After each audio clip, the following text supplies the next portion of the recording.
Hello everyone, my name is Bielka and this is the Healthy Dome. So today we're going to be showing you how to cut some pineapples and some papaya, and just to show you the basic steps that you would need, what kind of knife, how to set up so the board doesn't move, etc. So let's get started. Dun, dun, dun, dun.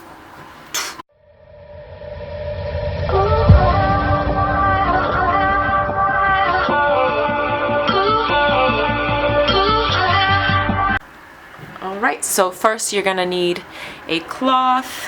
It could be wet paper towel. It could be anything that's flat. You're going to wet it a little bit. Then you're going to put it down flat in there. Then you're going to grab your board and you're going to put it on top.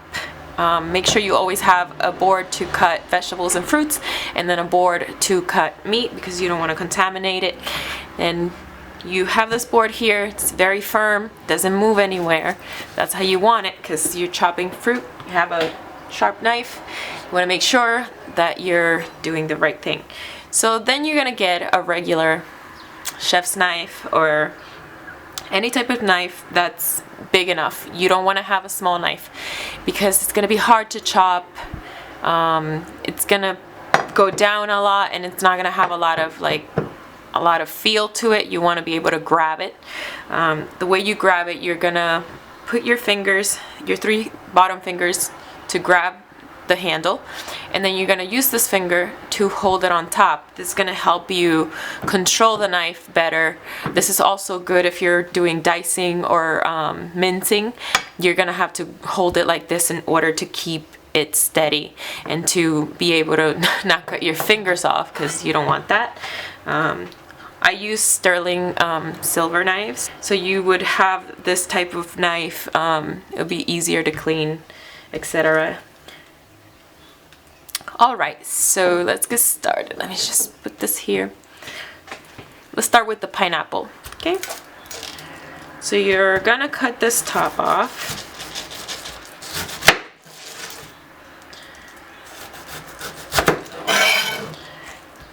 And the bottom. This is how I do it, but there's tons of ways.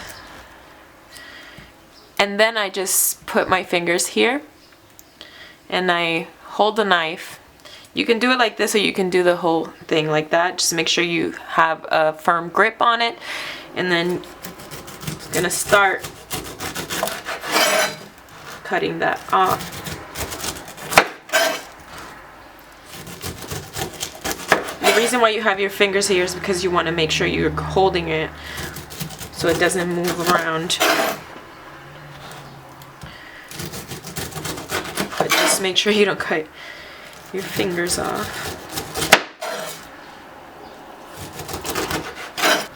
So this is how I remove these little things right here. I just go and slice and then just yank it out without chopping too much of it. Just do that around.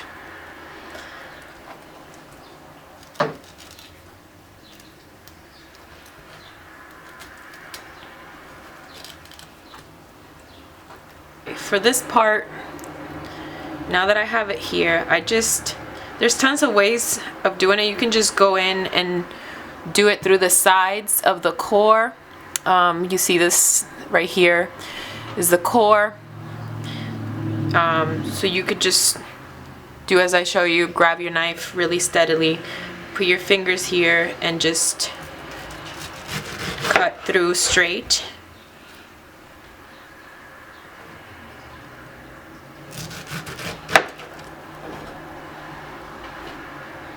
And then just do a square cut all around.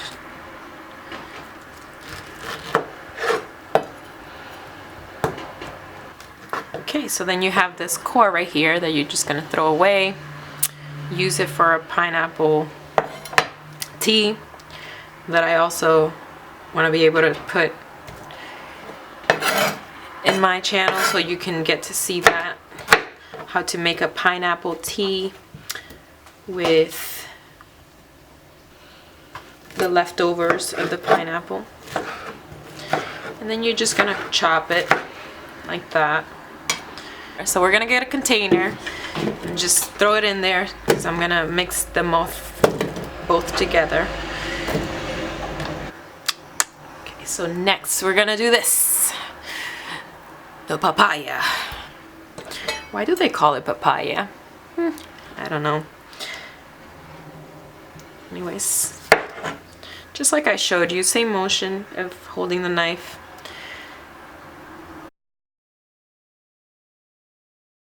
Beautiful. The best papaya. I love when the colors are so bright because you know it's ripened properly, you know? And also, when you go, I want to mention this, when you buy papaya and pineapples off the tree, they will continue its process, but it will not get as much vitamins in to create the ripening process properly. It's like mango. If you pluck it out too early, it's not gonna ripen afterwards. Anyways, the best way of getting your papaya to look like this is to be able to get a papaya that's already yellow, because you know it's taken longer to ripen in the tree and it wasn't pulled when it was green. It's better when they're like this, because you know they've ripened properly. So I do have something you can do with the seeds of this.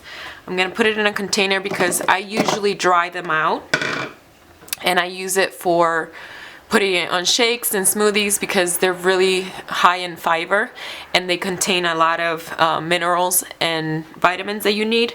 So I'm just gonna take it and dry it out in my dehydrator. So that's what I'm gonna do right now.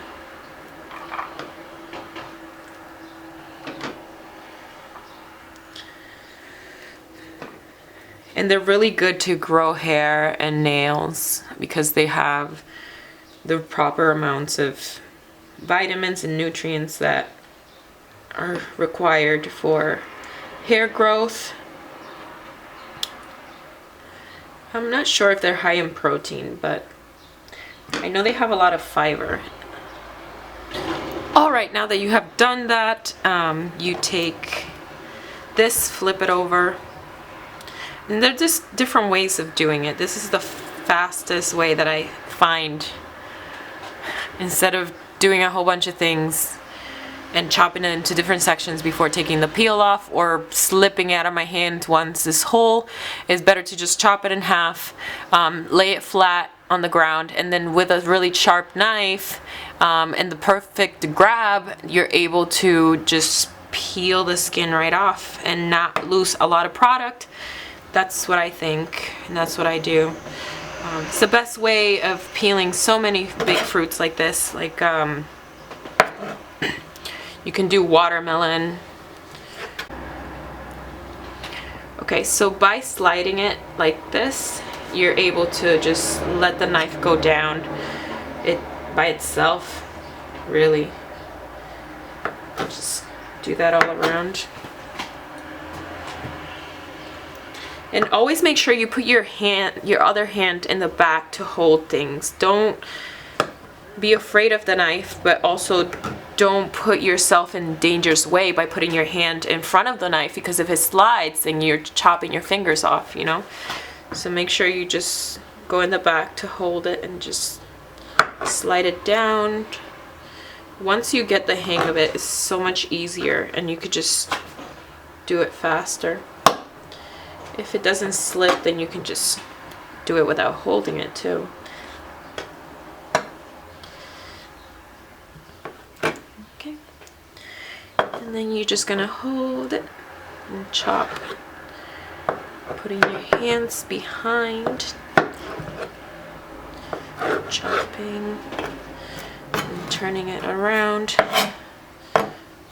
doing it again.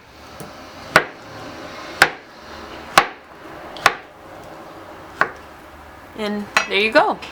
So I'm gonna do the other one, and I won't show this on camera, but okay, see you in the next step.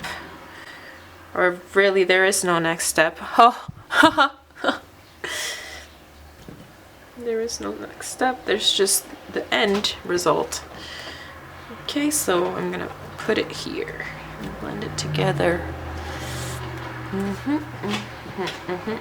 Oh, I love the colors of this. So nice.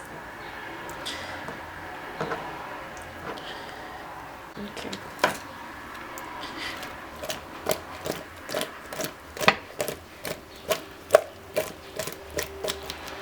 Okay, so I just have this mix right here. You can throw any type of seeds in here, would be great.